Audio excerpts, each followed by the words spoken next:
அல்லேலூயா. ஆமா, நீ தண்ணீர்ல கடந்து வந்த, நான் உன் கூட இருந்தேன்.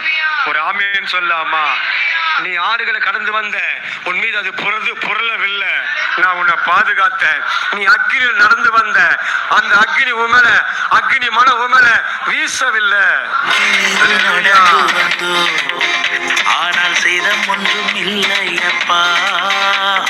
தண்ணீரை கடந்து வந்தோம், நாங்க மூழ்கி போகவில்லை அப்பா.